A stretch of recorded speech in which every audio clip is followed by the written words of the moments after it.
Praise the Lord. தேவ மக்களே, கர்த்தர் இந்த காலவெளியிலே நம்மோடு கூட பேசுவதற்கு வந்திருக்கிறார். மனிதர்கள் மத்தியிலே வாசம் பண்ணுகிற கர்த்தர். அன்னைக்கு இஸ்ரவேல் ஜனத்துக்குள்ள அவர் மத்தியில் நடுவில் அவர் வாசம் பண்ணணும்னு விரும்பினார். எவ்வளோ பெரிய ஆசை பாருங்க. அந்த பரிசுத்த தெய்வம், கர்த்தாதி கர்த்தர், மீட்பர், ராஜாதி ராஜா, இந்த விழுந்து போன மனுஷனை எப்படி நேசிக்கிறாரு, அவன் மத்தியில் இருக்கணும்னு விரும்புகிறாரு. எவ்வளோ மேலான அன்பு, எவ்வளோ மேலான கரிசனை. வாங்க அந்த கர்த்தரை ஆராதிப்போம், வாயை திறந்து ஆராதிப்போம், முழு இதயத்தோடு கூட சோதரிப்போம்.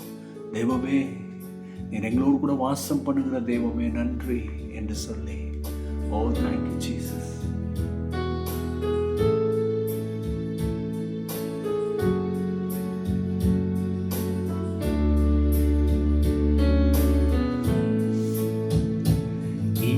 மனிதர்கள் மத்தியில் வாசம் செய்பவரே, நீரே எங்கள் நடுவிலே வசித்திட விரும்பிடும் தெய்வமே.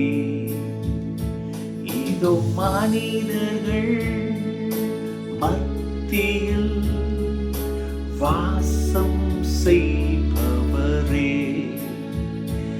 எங்கள் நடுவிலே வசித்திட விரும்பிடும் தெய்வமே. உமக்கு சிங்காசனம் அமைத்திட உம்மை துதிக்கிறோம் இயேசுவே. பரிசுத்த அலங்காரத்துடனே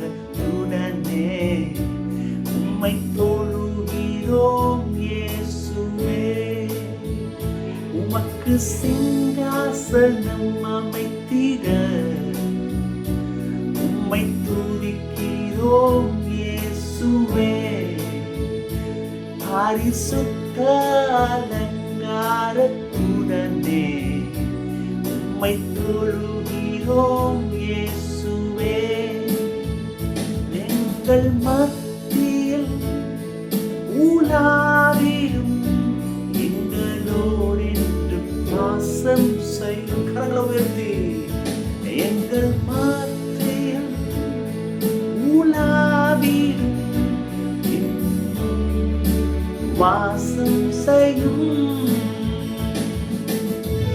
கரங்களை உயர்த்தி, இன்றைக்கு நம்ம வாசம் பண்ணுகிற இன்னைக்கு உங்களுடைய தோல்விகள், அவமானங்கள் இருக்கட்டும், கர்த்தர் நோக்கி பார்த்து, இயேசப்பா, நான் நம்புறேன் நீர் எங்கள் மத்தியில வாசம் பண்ணுகிறவர், நான் உமக்கு அழைப்பு கொடுக்கிறேன், வாங்க என்று சொல்லுவோம்.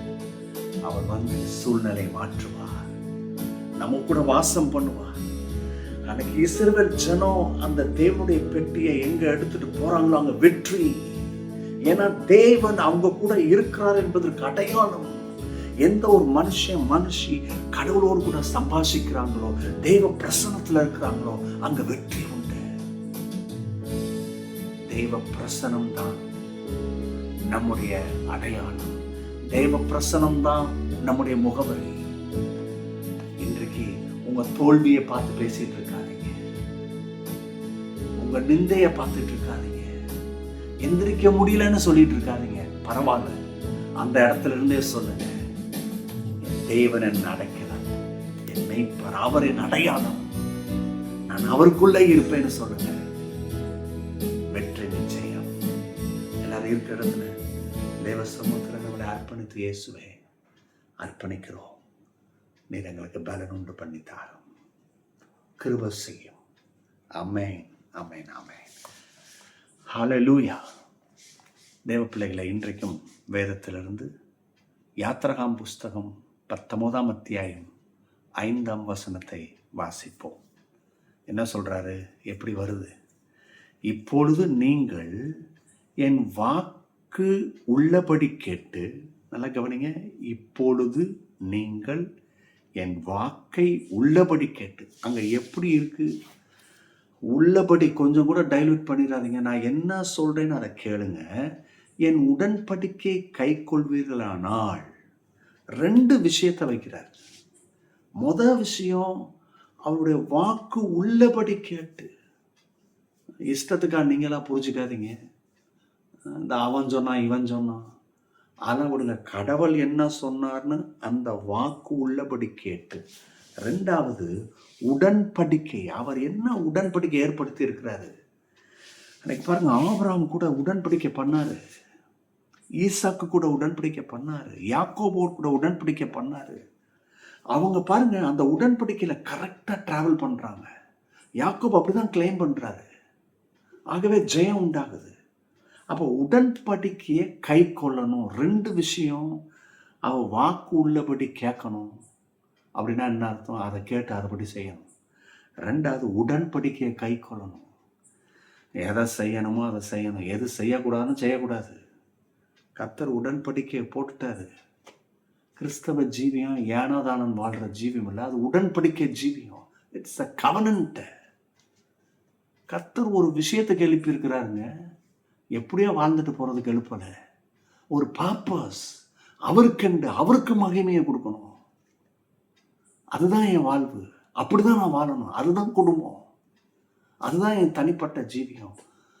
இன்னைக்கு அனைவருக்கு இந்த விஷயம் புரியாதனால தான். இது புரிஞ்சிருச்சு, அவங்க ஜீவியமே அர்த்தம் உள்ள ஜீவியமாக மாறும். இல்லையா? எதுக்கு திறமையை கொடுக்குறாரு, ஞானத்தை கொடுக்குறாரு, கல்வியை கொடுக்குறாரு. சில பேர் பார்த்தீங்கன்னா ஆச்சரியப்படுற அளவுக்கு இருக்கு. அவங்க மாதம் சம்பளமே 5 லட்சம் 10 லட்சம் இருக்கு. இது எதுக்குங்க? நான் மற்றவனை காட்டிலும் பெஸ்ட்டுன்னு காமிக்கிறதுக்கா? இல்லை, நான் இவ்வளோ ஏர்ன் பண்ணியிருக்கேன்னு காமிக்கிறதுக்கா? வாழ்ந்தா இப்படி வாழணும் அப்படி இல்லை. அதுக்கு மேலே என்ன? அதுக்கு மேலே இது கடவுள் தந்த ஈவு, இது கடவுள் தந்த அறிவு. இதுக்கு நான் அவரை கனப்படுத்துவேன். இந்த மகிமை அவருக்குரியது. ஹலோ, நான் எனக்கு இது இருந்துட்டா போதும், எனக்கு அது இருந்துட்டா போதும், அப்பா வாழ்க்கையில் சாதிச்சது இல்லைங்க. நீ எதை வாஞ்சிக்கிறியோ, எது வேணும்னு விரும்புறியோ, அது ஏற்கனவே கர்த்தர் கொடுத்து வச்சிருக்கிறாரு. அதை எடுங்க, அதை மேன்மை பாராட்டுங்க. இல்லை இது இருந்தாதான் வாழுவேன், இல்லை அப்படி இல்லை இல்லையா? அப்போ பாருங்க, உடன்படிக்கை கை கொள்வீங்கன்னா, அந்த உடன்படிக்கை எடுப்பீங்கன்னா, எனக்கு என்னென்ன வேணுமோ அதெல்லாம் கர்த்தர் கொடுப்பாரு. அப்புறம் பாருங்க ஆசீர்வாதம் எப்படி வருது. 2 விஷயம். சகல ஜனங்களிலும் நீங்கள் எனக்கு சொந்த சம்பத்தாயிருப்பீர்கள். எத்தனையோ ஜனம் இருக்கு, கோத்திரம் இருக்கு, அந்த ஊருக்காரு இந்த ஊருக்காரு இல்லையா, பல தேசத்தின் மக்கள் இல்லையா. அவ்வளவு ஜனத்துக்கு மத்தியிலும் உங்களையும் என்னையும் சொந்த சம்பத்தை வைக்கிறாராம். 2வது பிளெஸிங், பூமியில் உள்ள எல்லாம் என்னுடையது. கடவுள் என்ன சொல்றாரு? அது கொஞ்சம் ஒரு வார்த்தையில் முடிஞ்சிருது. ஆனால் இதை நீங்கள் கண்டுபிடிக்கணும். இதை நீங்களும் நானும் கண்டுபிடிக்கணும். என்ன சொல்கிறாரு? பூமியில் உள்ள எல்லாம் என்னுடையது. அப்போ என்ன சொல்ல வராரு? அப்போ இந்த பூமியில் உள்ள எல்லா ஆசீர்வாதம், எல்லா சொத்து சம்பத்து எல்லாம் என்னுடையது அப்படின்னா என்ன அர்த்தம்? இது உன்னுடையது. என்னுடையதுன்னா அது உன்னுடையது. எப்படி கொடுத்து வச்சிருக்காரு பார்த்தீங்களா?